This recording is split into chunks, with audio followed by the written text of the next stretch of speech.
Ashley Wadsworth, Yasmin Chikafi, Bobby Ann McLeod, Sabina Nessa, Sarah Everard.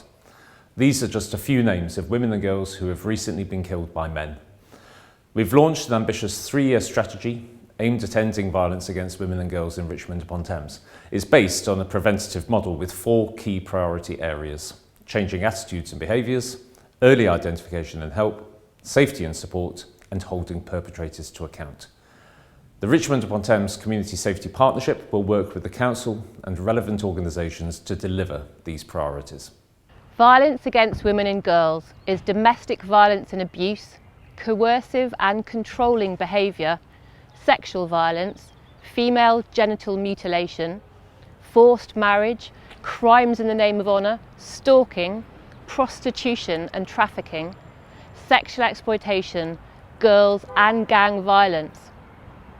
It is any act of gender-based violence that results or is likely to result in physical, sexual or psychological harm or suffering to women and girls. Survivors' voices have played a key role in creating this violence against women and girls strategy. They have been involved in workshops to share their lived experiences and views to help develop these 4 key priorities.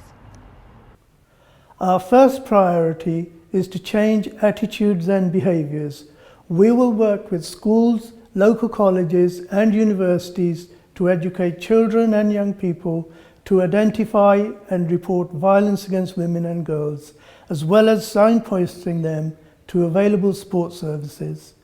We will also work with organisations and businesses to better their understanding of supporting members of the public and their employees who experience violence and abuse, and we will encourage them to become White Ribbon accredited.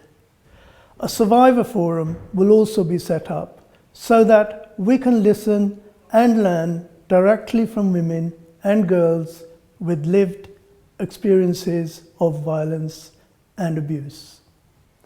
The second priority in the strategy is early identification and help, and we will make sure there is strong, effective and coordinated response across the system to support women and girls at risk of violence. We have allocated £139,000 to deliver a nighttime strategy to promote safety for women and girls at night, including expanding safe space initiatives such as Ask for Annie and delivering bystander training to businesses and nighttime staff. We will also work closely with school safeguarding leads to support young survivors of domestic abuse and violence. The third priority is based around safety and support. This strategy will aim to make the right support available to anyone and everyone experiencing or who has experienced domestic abuse, including the provision of secure, temporary and longer-term accommodation. We will also improve post-crisis support, such as counselling and group therapy, and we will aim to reduce waiting times to ensure everyone is supported on a long-term basis. These support services will also be monitored to make sure we're delivering high-quality support. The 4th key priority is to hold perpetrators to account. We will do this through appropriate use of criminal justice processes. We will review and increase the use of protection orders, such as domestic violence protection orders, which are issued by the police and aim to provide victims with immediate protection following an incident. This plan is a first step in resolving a huge issue, but I hope that by working better together and by listening to the voices of survivors, Richmond upon Thames can work towards ending violence against women and girls.